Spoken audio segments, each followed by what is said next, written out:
wait till their birthday to go out of town. Yeah, I talk a lot of shit. He like who you think you is, nigga, not your bitch. Hey y'all, welcome back to my channel, and if you're new, hello, hey. So this video is going to be completely different than any other thing that I've ever done before. So as some of you guys may know, I am in grad school for social work and marriage and family therapy. So this video is basically about creating an intervention for a client in a creative way, and I just wanted to record this and post this on my channel for those who probably want insight of what studying to be a therapist looks like. And if you're interested in that, here's a little sneak peek of what's going on at U of L. Yeah, so I hope you enjoyed this video. Again, this is something different than what I usually do, but I would love to tell people more about what I do outside of traveling and what's my day-to-day life. So enjoy. Now, yeah, just a B-roll. Nice. I love it. Okay. Great. Okay, so here's this. And then we can kind of give it shape, you know, we can make it circular, you know. Alright, let's see.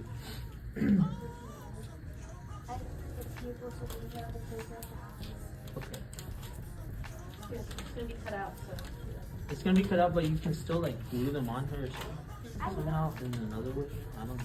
I can use it to, I can take it back and then put a little hole. That's right. That's right. Yes. So.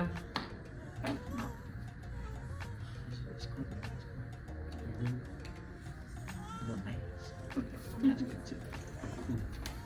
Alright. Hey you all, good afternoon, good evening, good morning, at whatever time you're watching this. So my name is Marcos. I'm Deja. Jordana. Yep. You all already know that whole place. Yeah, we've been in class for quite some time now. But today, you all, we are doing this mask activity with a narrative therapy focus.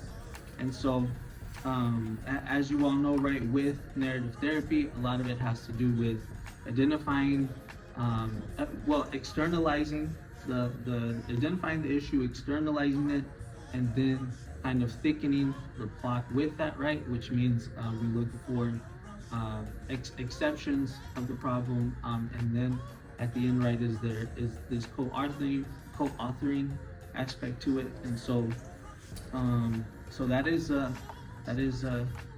is what we're gonna do in terms of the mask thing. So here for the next, and this is something that you can do across all ages, right?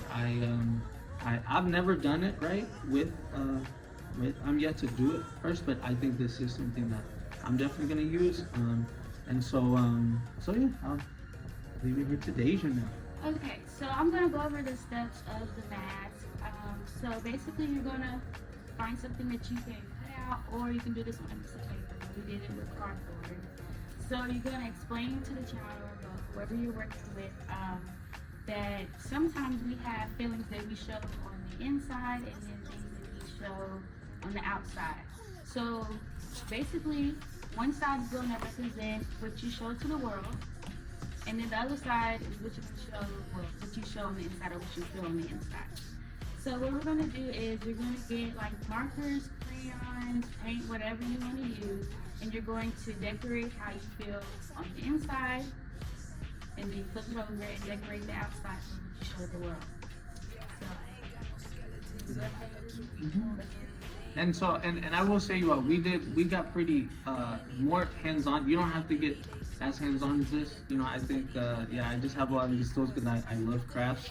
So like, we just got cardboard, like an Amazon box, and just kind of made use of what we had. Used just a box cutter here. So if you want to get this handy with it, cool. If you just want to use cardstock and just don't do any cutouts, that's also fine too. And so yeah, anything to No, I'm very excited to continue. Okay, cool. Oh, Let's yeah. do it. I would like to add that you could also like this is. I mean, it's crafty, but you could go above and beyond. If you get the plaster little paper strips that you use to make casts, you can get like a mold like a mannequin head. Put the paper on top of the head, and then make like a cast of it, and then paint it and all that stuff. So we're not doing all of that today. The paper mache would be really, Yes. I think that's what you're talking about. It would be really cool to do, to really make it so you're taking the mask off of a mannequin and really using all of those references. And so the first part, you all, the first part when introducing this is you want to make it around the identified problem.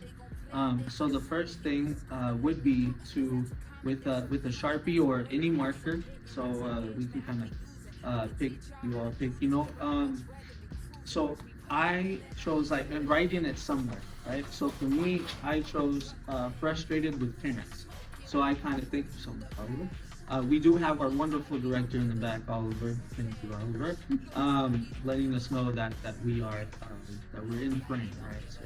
So, and so I decided to do 8th grade Marcos, who it was a difficult time for me, man. I was very much in my rebellion phase, and so for me it was I'm doing the mask from that point of view.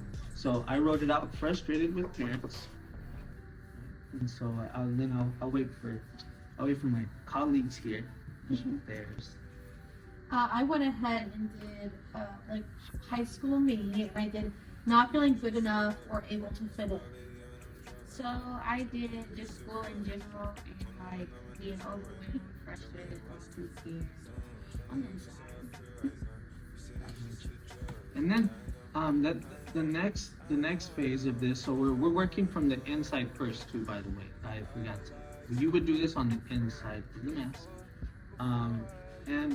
And then after that, it's about kind of speaking about how the problem affects the family.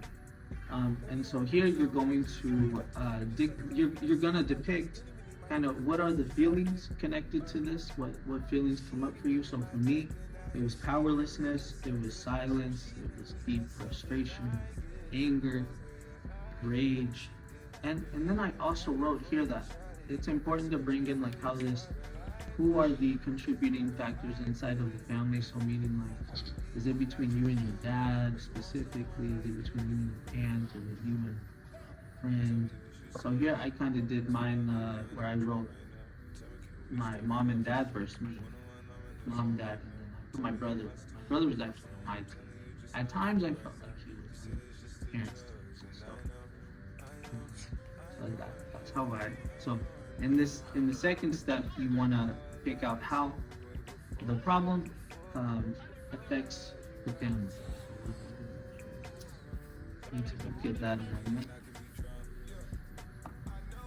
So for a couple of mine, I put sad and frustrated, not super confident, scared, and then I put that my mom made me feel self-conscious because I always felt like she was always judging me at home. Dad was indifferent. He took anything with my brother. They didn't carry their way.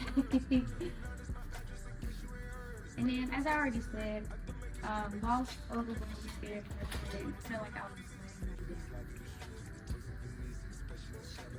And then the next step would be to put in quotations. So what was the narrative that you got from this experience? What was something that you learned about it? Like, I would say for me, it was that I'm inadequate. I would say that is one of the roots of my feelings of inadequacy in adulthood to an extent. Like imposter syndrome is definitely connected to that. So I would say, for me, I would put in quotes.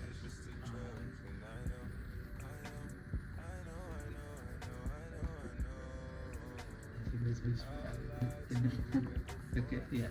So here I wrote, I am inadequate. Taking a moment, you want just to any issues. Yes. So now, any narratives.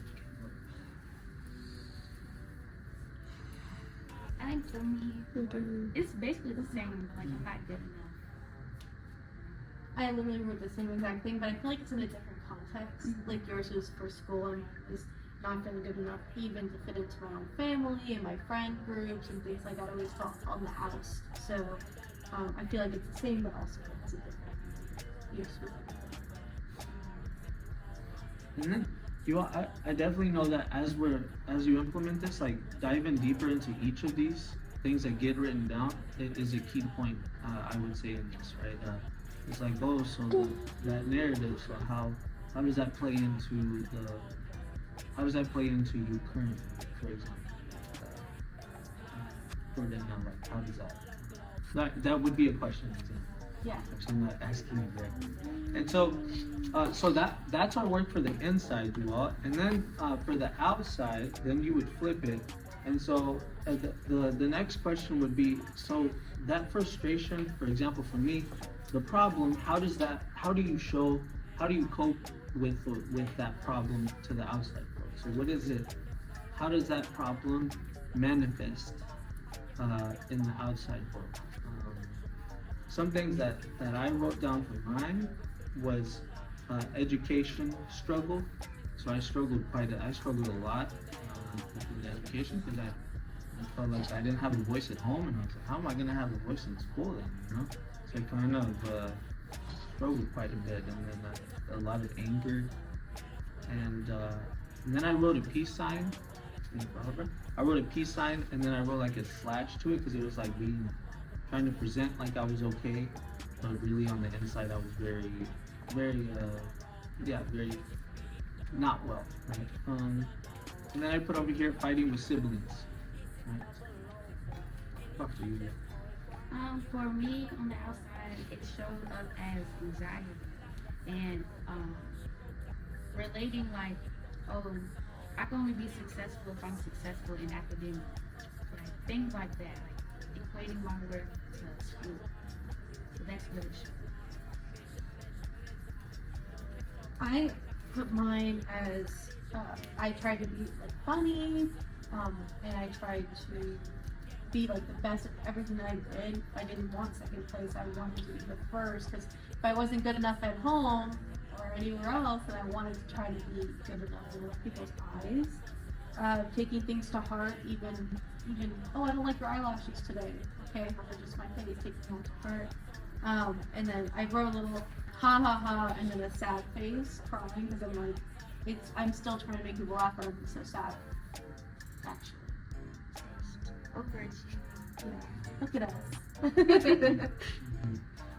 And so here, much like we did with the insight, so what narratives came up for you that you told the world as a result of coping with this? Like, for me, it was like I'm struggling, and the world will not be able to like hold my emotions fully, or I am, or the powerlessness that I feel at home can't be healed in the outside world, or something like that. I think I need to sit with it. But yes, that would be the next question of what narratives were, if any, came up for you. And I will say, well, I know that, you know, we're coming at this as therapists, right? But I will say having a stack of magazines, stickers, anything like that would be really helpful, right? Especially, you know, for the people who are better at nonverbal, or more nonverbal communicators. Expanding other than words. I know 8th grade Marcos would have had a lot of trouble identifying even like power, for example, power resistance. I didn't know that word. Like, you know, like, I just would probably have told you that I felt silent, right? So having that. I think definitely for like the younger kiddos, like stickers and like seeing like different colors represent different emotions, or if you have like, say you have like stickers with faces, yeah, you can have them explain it like that. Because I mean, like you said, just being able to like write down like how you feel.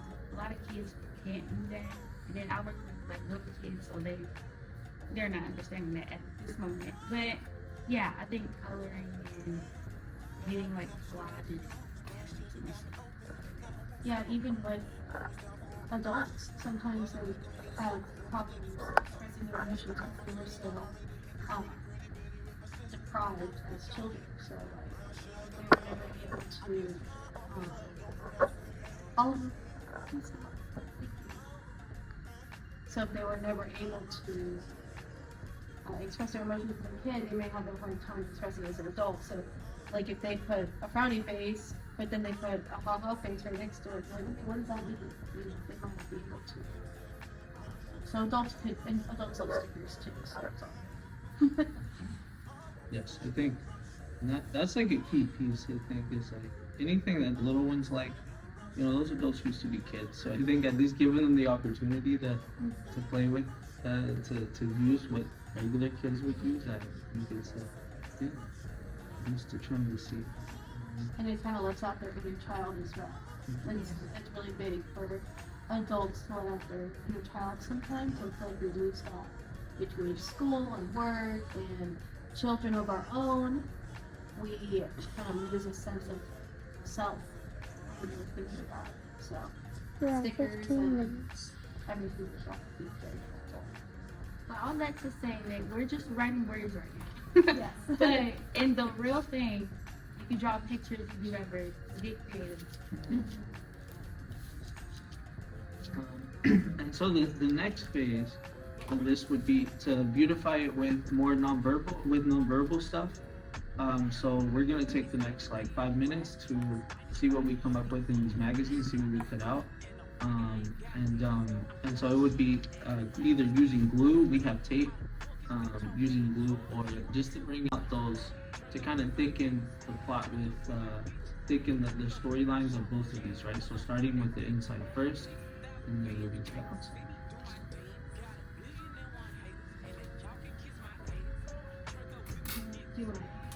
Alright, y'all. So we're back. We're back finishing up on the tips here. Do you all want to go ahead and talk about your mask? Yeah, I'll start. So my mask on the inside, I found two pictures of kind of girls in the background. This girl is kind of like sitting on her really amazing float that she made with a couple of her friends. They're kind of sitting there on the sideline. I couldn't get the whole picture. But the other part of the picture was the two girls talking, and she was kind of by herself. That's what I felt like on the inside was I was the outcast almost. So I was content, but I was, all my friends had their friend groups, and I was just a part of their friends. Same with this girl. She was sitting kind of behind some chairs, and I felt like I was always the one who kind of wanted to run and hide almost, and that definitely frustrated me. So in big red letters I put anger and sadness, and so it kind of goes along with how I was feeling on the inside, just all of this angst and anger. And then on the outside I just cut out a word, the word brave, because I had to look brave. On the outside I had to feel brave. I almost had to convince myself to be brave. And then I put little hearts and flowers signifying that I needed to look feminine and girly and being brave and all these things. But on the inside I was like feeling really intense emotions like sadness and fear. So for mine, on the inside, I just put like some sad faces. That's how I felt on the inside about like school. I was trying to tell everyone like, oh yeah, I am this over the shit that I'm doing with these. I'm really proud of this. So on the outside, I was showing like I was being very sweet, so I put sweet emotions on being nice and courteous and stuff. And like I put some like this very happy. She's happy to be at Millville. So because I am happy to be here, but this is tiring. And then I would like play a lot and be playful and cheerful and happy on the outside. But on the inside, I'm tired. So yeah, that's mine. Thanks for sharing. And I'll say at the key pieces, as you debrief each of these, each of the sides, when you do facilitate this, it's about asking open-ended questions about what came up. So it's like, oh, I see you chose. This is where that play therapy piece really comes in. If you already have like a language put down for like red is anger, or pink is love. Like if that's something that you did maybe in the check-in, if you did the heart thing at the beginning, the heart activity that we did in play therapy is what I'm referring to. Like if there's already a language established in the therapy between you and the client that you all use color to speak about emotions, then continuing to use it here would be is a good place, right? And so mine kind of just has to do with I felt on the inside it was like my family was pointing their finger at me, so I kind of just cut out someone pointing their finger because I felt always kind of like I was being blamed for my own kind of struggles, and it just felt like it was them against me.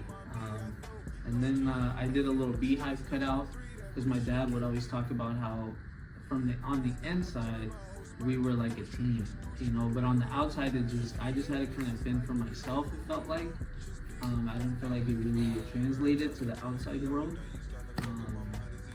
And also the inside dynamic didn't feel like a team because I felt cornered on it. So it was interesting. And then on the outside, nothing much came to me. I think for me, I just tried to make it seem like I was shiny though, like things were fine. Like things were like, I tried to, even though they were I wouldn't say my shine was very, but I just kind of let them, I made sure that it shined enough so people didn't, my mom wouldn't worry type of thing. So it was very much like that. And then, yes. So the next step of this walk would be to come up with exceptions. And you know, this is a multiple session intervention for sure. Like this is something that you come back to, because my kind of long-term thing with this would be to, I think that's the awesome thing about collaging is that you can layer it, so you can come back to this for as much time as you, it's something to have in the room, and then literally kind of use it too, right? And so taking a moment to come up with any like exceptions that, and how that shows up in pictures or words, or in phrases would be the next step. So let's see what we come up with. And Right. So after we finish up our masks, we'll have to go over obviously why we wrote these things down, when this could have occurred within our life, if you're working with younger kids, if it was at school or at home, kind of go through and really reflect on everything that we have done on this mask.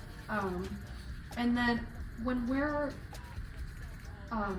going through everything and having this discussion, we're going to express, that whatever they're feeling is valid on the inside and the out, and that having inside emotions is okay. It's okay to have those inside emotions. It's also okay to express those inside emotions as well as show who you are on the inside and the outside. So overall, this, trying to bring maybe some of these, like anger or sadness, trying to bring them out to show maybe your trusted friends or family or whoever else, your therapist, trying to show them that this is, these emotions are okay to have. And this mask, it can be turned whichever way you need it to, whenever you need it to. And it's always going to be valid. Your emotions are always going to be okay to express. And I'll tell you, the last thing that I can say as we close out would be the one of the most important pieces of narrative therapy is the co-authoring piece.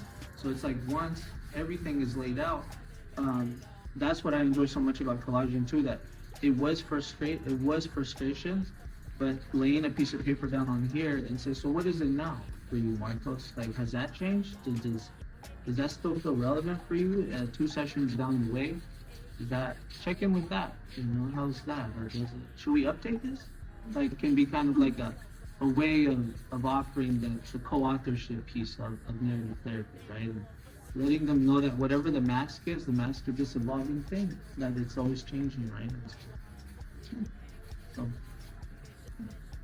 thank you all for watching. Cheers.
unless you want on the